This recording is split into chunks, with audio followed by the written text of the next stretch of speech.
ಒಟ್ಟು 27 ವಿಚಾರಗಳಲ್ಲಿ ಕಾಮಗಾರಿ ಇರ್ಬೋದು, ಉದ್ಘಾಟನೆ ಇರ್ಬೋದು, ಒಟ್ಟು 27 ಕಾರ್ಯಕ್ರಮವನ್ನು ಇವತ್ತು ನಾನು ಚಾಲನೆ ಕೊಡ್ತಾ ಇದ್ದೀನಿ.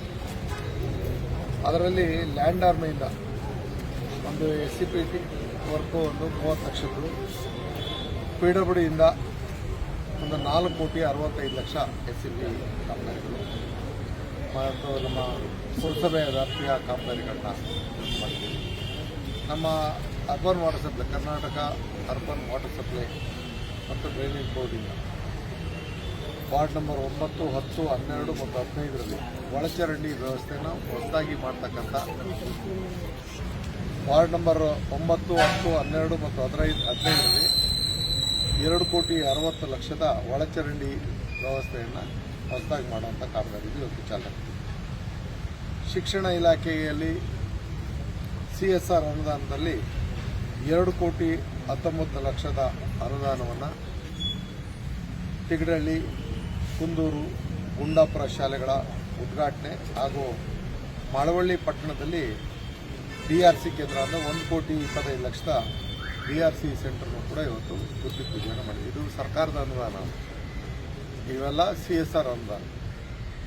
ಇದರ ಜೊತೆಗೆ ಈಗ ತಾನೇ ನಮ್ಮ SC/ST ಫಲಾನುಭವಿಗಳಿಗೆ ಅಂಬೇಡ್ಕರ್ ಅಭಿವೃದ್ಧಿ ನಿಗಮದ ವತಿಯಿಂದ ಸುಮಾರು 56 ಲಕ್ಷದ ಪಂಪು ಮೋಟ್ರ್ ವಿತರಣೆಯನ್ನು 16 ಜನಕ್ಕೆ ಇವತ್ತು ವಿತರಣೆ ಮಾಡಿದ್ದೇವೆ. ಅದು ಒಟ್ಟು ಇವತ್ತು ಮಳವಳ್ಳಿಯಲ್ಲಿ 10,30,00,000 ವಿವಿಧ ಯೋಜನೆಗಳಿಗೆ ನಾನಿವತ್ತು ಚಾಲನೆಯನ್ನು ಕೊಟ್ಟಿದ್ದೇನೆ ಅನ್ನೋದನ್ನು ತಮ್ಮ ಮುಂದೆ ಹೇಳಲಿಕ್ಕೆ ಬಯಸ್ತೇನೆ. ಭಾಳಷ್ಟು ನನ್ನ ಎಲ್ಲ ಮಾಧ್ಯಮದ ಸ್ನೇಹಿತರಿಗೆ ವಿಮರ್ಶೆ ಮಾಡಿದ್ದೇನೆ, ಹೋಲಿಕೆ ಮಾಡಿದ್ದೇನೆ. ಹಿಂದಿನ ಆಡಳಿತಕ್ಕೂ ಇವತ್ತಿನ ಆಡಳಿತಕ್ಕೂ, ಹಿಂದಿನ ಅಭಿವೃದ್ಧಿಗೂ ಇವತ್ತಿನ ಅಭಿವೃದ್ಧಿಗೂ ವಿವಿಧ ಕ್ಷೇತ್ರಗಳಲ್ಲಿ ನಾನು ಯಾವ ಒಂದು ಚುನಾವಣಾ ಪ್ರಚಾರ ಭಾಷಣದಲ್ಲಿ ನಾನು ಮಾತುಗಳನ್ನು ಹೇಳಿದ್ದು ಅದನ್ನು ಮೆಲುಕಾಕೋ ರೀತಿಯಲ್ಲಿ ಮತ್ತು ಭವಿಷ್ಯತ್ತನ್ನ ರೂಪಿಸ್ತಕ್ಕಂಥ ರೀತಿಯಲ್ಲಿ, ಅದು ನಾಲಾ ಆಧುನೀಕರಣ ಇರ್ಬೋದು, ಕುಡಿಯೋ ನೀರಿನ ಯೋಜನೆ ಇರ್ಬೋದು, ಮುಖ್ಯ ರಸ್ತೆ ಇರ್ಬೋದು, ಅಥವಾ ಊರೊಳಗಿನ ರಸ್ತೆ ಚರಂಡಿ ಇರ್ಬೋದು, ವಿದ್ಯುತ್ ವಿಚಾರದಲ್ಲಿರ್ಬೋದು, ಆಸ್ಪತ್ರೆಗಳ ವಿಚಾರದಲ್ಲಿರ್ಬೋದು, ವಿಶೇಷವಾಗಿ CSR ಅನುದಾನದಲ್ಲಿ ನಾನು ಇವತ್ತು ಶಾಲಾ ಶಿಕ್ಷಣಕ್ಕೆ ಉತ್ತೇಜನ ನೀಡಿರ್ತಕ್ಕಂಥದ್ದು ಎಷ್ಟು ಕೋಟಿ ಅನ್ನೋದು ನಾನು ಬಾಯಿ ಬಿಟ್ಟು ಹೇಳೋದಲ್ಲ, ನನ್ನ ಮಾಧ್ಯಮದ ಸ್ನೇಹಿತರನ್ನ ಮತ್ತು ಸಾರ್ವಜನಿಕರನ್ನ ನಾನು ಈ ವಿಚಾರದಲ್ಲಿ ನೀವೇ ಇದನ್ನು ಅರ್ಥಕೊಳ್ಳಿ ಅನ್ನೋದನ್ನು ನಾನು ಹೇಳಲಿಕ್ಕೆ ಬಯಸ್ತೇನೆ. ಇದು ಒಂದು ರೀತಿ ಹೆಮ್ಮೆ ಆದ್ರೂ ಕೂಡ ಜವಾಬ್ದಾರಿ, ಇದು ನಮ್ಮ ಬದ್ಧತೆ. ಯಾವ ಒಂದು ಗ್ರಾಮೀಣ ಪ್ರದೇಶದಲ್ಲಿ ಒಂದು ಶಾಲಾ ಶಿಕ್ಷಣ ದುಸ್ತರವಾಗಿತ್ತು, ಉನ್ನತ ಶಿಕ್ಷಣಕ್ಕೆ ನಮ್ಮ ಗ್ರಾಮೀಣ ಮಕ್ಕಳು ಹೆಜ್ಜೆ ಇಡೋದಕ್ಕೆ ಬಹಳ ಕಠಿಣವಾದಂಥ ಪರಿಸ್ಥಿತಿ ಇತ್ತು, ಅದನ್ನು ಬದಲಾಯಿಸಿ ಉನ್ನತ ಶಿಕ್ಷಣದಲ್ಲಿ ಮಳವಳ್ಳಿ ಮುಂಚೂಣಿಯಲ್ಲಿ ನಿಂತು ನಮ್ಮ ವಿದ್ಯಾರ್ಥಿಗಳು, ನಮ್ಮ ಬಡವರ ಮಕ್ಕಳು ಇನ್ನಿತರಂತೆ ಸದೃಢವಾಗಿ ನಿಲ್ತಕ್ಕಂಥ ದೂರದೃಷ್ಟಿಯ ಯೋಜನೆಯನ್ನು ನಾನು ಮಾಡಿರ್ತಕ್ಕಂಥದ್ದು. ಇದರಲ್ಲಿ ಯಾವುದೇ ಒಂದು ವರ್ಗ, ಒಂದು ಪ್ರದೇಶ ಅಥವಾ ಒಂದು ಜಾತಿ, ಒಂದು ಧರ್ಮವನ್ನು ಉದ್ದೇಶ ಮಾಡಿಲ್ಲ. ಇಂಥ ಒಂದು ವಿಶೇಷವಾದಂಥ ವಿಚಾರವನ್ನು ನಾನು ಕರ್ನಾಟಕದಲ್ಲಿ ಬೇರೆ ಯಾವ ಭಾಗದಲ್ಲಿ ಈ ಕೆಲಸ ನಡೀತಿದೆಯೋ ಇಲ್ಲೋ ನನಗೆ ಗೊತ್ತಿಲ್ಲ, ಆದರೆ ಸಾಧನೆಯ ಜೊತೆಯಲ್ಲಿ ಈ ಕೆಲಸ ಮಾಡ್ತಿರೋದನ್ನು ನನ್ನ ಎಲ್ಲ ಸ್ನೇಹಿತರು, ಅದರಲ್ಲೂ ಮಾಧ್ಯಮ ಮಿತ್ರರು ನಾನು ಕೇಳ್ಕೊಳ್ಳೋದು.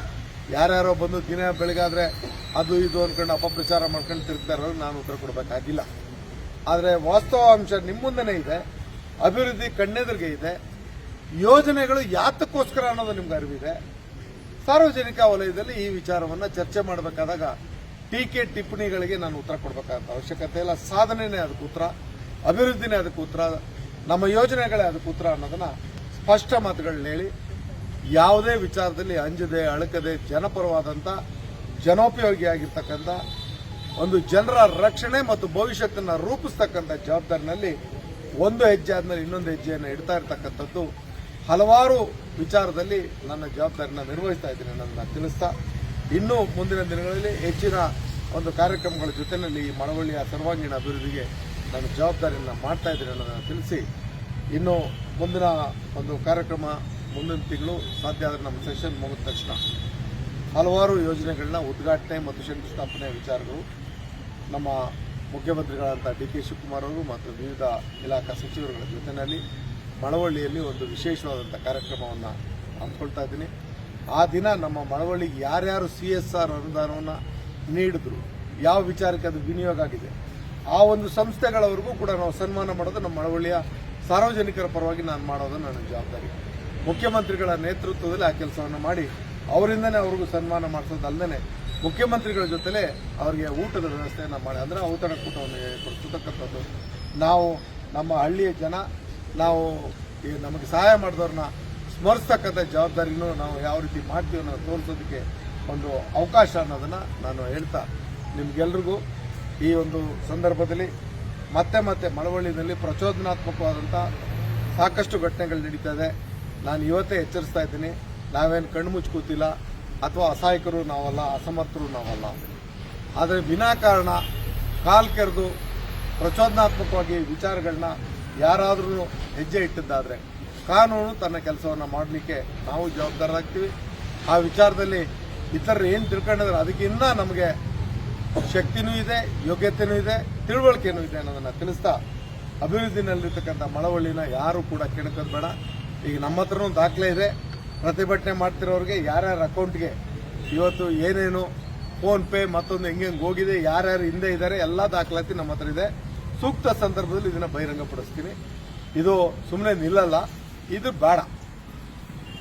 ಯಾರನ್ನೂ ಆಳೋದಕ್ಕೆ, ಕಟ್ಟೋದಕ್ಕೆ ಅಥವಾ ಹೆದರಿಸೋದಕ್ಕೆ ಯಾರಿಗೂ ಅವಕಾಶ ಇಲ್ಲ. ಪ್ರಶ್ನೆ ಮಾಡೋದಕ್ಕೆ ಅವಕಾಶ ಇದೆ, ಪ್ರತಿಭಟನೆ ಮಾಡೋಕ್ಕೆ ಅವಕಾಶ ಇದೆ. ಹಾಗಂದಾಕ್ಷಣಕ್ಕೆ ಅದರ ಹೆಸರಿನಲ್ಲಿ ದೌರ್ಜನ್ಯ, ದಬ್ಬಾಳಿಕೆ, ಶೋಷಣೆ ಮತ್ತು ಕುಹಕತನ ಮತ್ತು ತೇಜೋವಧೆ ಇದಕ್ಕೆ ಅವಕಾಶ ಇಲ್ಲ ಅನ್ನೋದನ್ನ ಈ ಮೂಲಕ ಹೇಳಲಿಕ್ಕೆ ಬಯಸ್ತೀನಿ.